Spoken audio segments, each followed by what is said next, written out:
I double dare you to introduce yourself in your next video as Daddy Kraut. Well, Daddy Kraut is here with another video for you. Let's talk about something that few of us have so far talked about. Our new aristocratic upper class and their disdain for plebs, and how we should just fucking get rid of them. Let me start by giving you something that might seem a little late. It's the reaction by Margarete Stokowski to the election of Donald Trump. But no worries, this vid is not about the US election. Now you should not dare to calm down. In this piece, she quotes an article from Die Zeit, which happens to be somewhat on point. Its title, What Makes Authoritarians So Strong?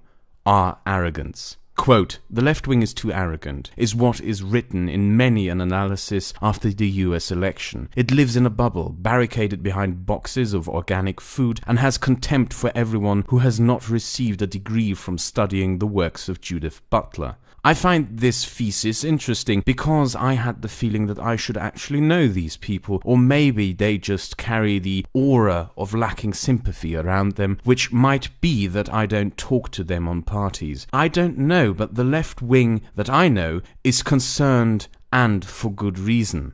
Laurie Penny wrote after the election, it is not elitist to confront fascism face to face and object to it. It is not undemocratic to believe in a society in which there is room for all. To fight for tolerance, justice and dignity for women, queer people and for people of color is not superficial or elitist. So far, this has been a call to all of those who follow social justice dogma to radicalize and be even more abrasive than before. But the best part comes here. More arrogant than not also having friends who are truck drivers and who work as cashiers for Lidl and therefore living in the much-quoted bubble is the lack of empathy and denial of reality with which some call others to calm down, assert that Trump will be sincere, ready to compromise, and more tame in office. Hey there, it is irrelevant that I don't have any friends who work shifts in grocery stores, bend metal plates 60 hours a week, and have to raise a family. You know what is relevant? That I have a degree in philosophy on gender studies bullshit, which gives me the authority to overrule all your concerns and dictate to you how you must live your life. Stokowski is one of my favorites in this regard, a woman who essentially is paid to be a petulant little child, complaining about what she doesn't get and how much better she is than everyone else out there. You have probably seen some of her masterpieces yourself, where she proclaims that all people who claim not to be racist are racist, her obnoxious love poem for Trudeau, and of course her temper tantrums after the Cologne mass sexual assaults, where she published a sermon over how much she is better than you because she does yoga.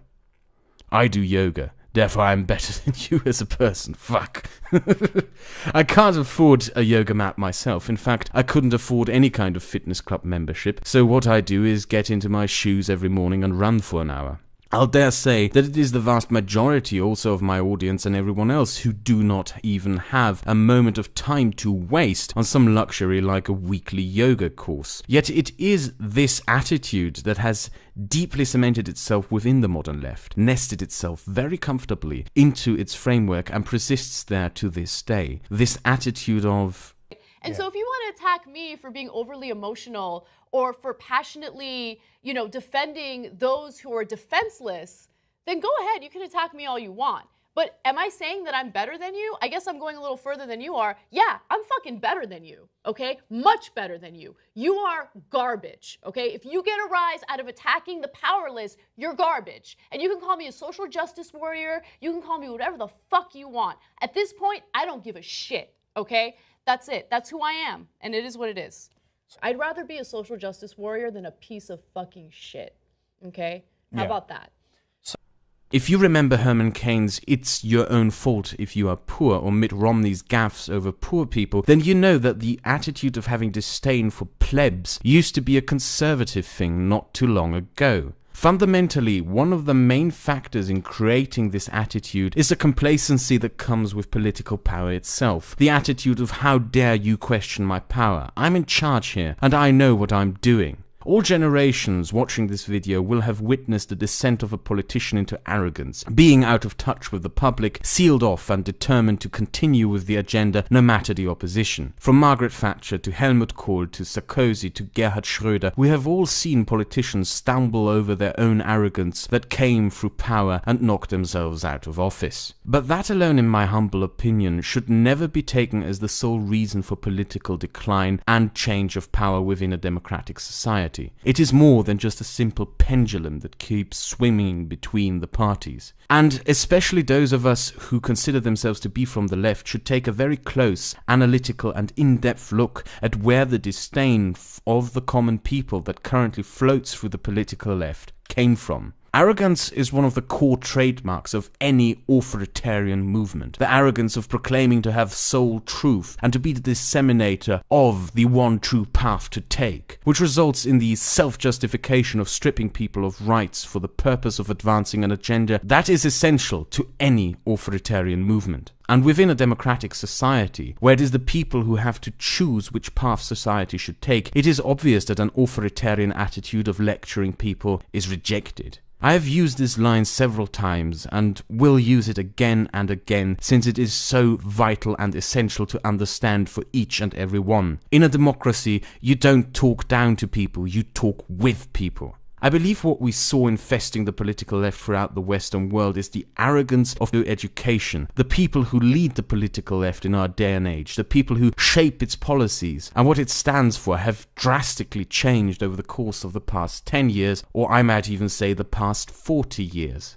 Take, for example, the former Social Democratic German Chancellor Helmut Schmidt. In interviews with him, as well as in his memoirs, Schmidt repeatedly said that what convinced him to go into politics was the widespread misery and poverty he saw throughout Germany during his time as a German soldier and after his release from British captivity, and an urge he felt as a result of that to serve society in helping alleviate it from that misery. You will find similar political background motivations coming from several left-leaning political leaders and giants of that time period, from Willy Brandt to Kreisky to Mitterrand. People whose convictions did not come out of a determination to mold society into a new shape, no matter the hurdles, for the purpose of achieving an ideologically motivated goal, but people whose convictions came out of a sincere desire to help people and to serve society. Fundamentally, being a politician, or even just being a political commentator in a free and democratic society, in my opinion, means being a civil servant, hence therefore being at service of society and not to order it around. In a democracy, those elected to rule fundamentally are not rulers, but servants to be held accountable by the electorate. When you compare these past giants of the left to those who dominate the left-wing political landscape today, it becomes very clear that a lot has changed since then. With the cultural changes taking place during the 1970s, as well as the post-baby boomer generation's access to cheap education without having to worry for the future, the blue-collar workers and civil servants of left-wing movements were replaced by celebrities and pundits with degrees in communications, political sciences, and gender studies. In short, a political faction that proclaims to be the friend, ally, and servant of the common working citizen is by now led, dominated, and directed by rich people, and people who are paid to be whiny brats, and probably even lack the basic average working skills an average working class person would have, such as fixing your own fucking washing machine. And it is this fundamental flaw which has been evolving over the course of the past 30 years that killed our credibility. The politics of the left changed from being the advocates of reform within society for social issues to a party enlisting celebrities, believing that their endorsement would somehow guarantee success, without realizing that a bunch of rich guys who make millions a month living in a mansion are not exactly in touch with the common people and do not exactly lend credibility to a movement proclaiming to be the servant of the common working people. For fuck's sake, if you ever voted for a party because a celebrity told you so, you should never fucking vote again, ever, in your life. And even worse are the pundits and politicians who crept into the left straight from university, without having previously ever worked a single day of their lives. Almost all of these seem to believe the platform that democracy offers to speak is a lecture hall, and that the voter is not there to be convinced by arguments, but to be lectured. A degree is surely a nice thing, even though I personally would see a degree in gender studies or communications as worthless. But what a degree is not is a license to bully people, to disregard the concerns of people. A university degree does not make you a better person than the average plumber. Yet through people like Stokowski, Laurie Penny, Witzerek, Kasparian and many more, humanistic university degrees have now within our day and age taken the role comparable to titles within societies under serfdom in the past. Licenses to dictate to others how to live their lives and disregard their concerns. And together they form a new aristocracy. However, within a democratic society there is no room for any such entitlement, and this attitude will only lead to the future failure and increasing stubbornness amongst this new aristocracy, as they are unwilling to even concede that they might be wrong on something. The implications of this can not only be seen in the US election, but also in recent state elections in Germany, where political parties refused to debate right-wing politicians, proclaiming that there was no need to share the democratic forum with them because they were so wrong, it was so obvious, and their concerns are to be automatically dismissed.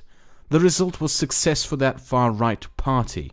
Why? Well, as I keep repeating, in a democracy you have to talk with people and not talk down to them. And the voters in those German states neither liked being lectured nor being confronted with the arrogance of someone proclaiming that they need not argue their case before them. Ridding the left of this new aristocracy and its arrogance will be the first task in reclaiming liberalism and regaining some resemblance of credibility within the wider public. Speaking with the common people, taking their concerns serious, not abusing the concerns of the common working person to further your own agenda, arguing your case and having discourse with those you disagree with will be the most important steps to take and the most important things to re-establish. If that is not done, the left will remain the movement of the aristocratic gender studies degree, which it currently is.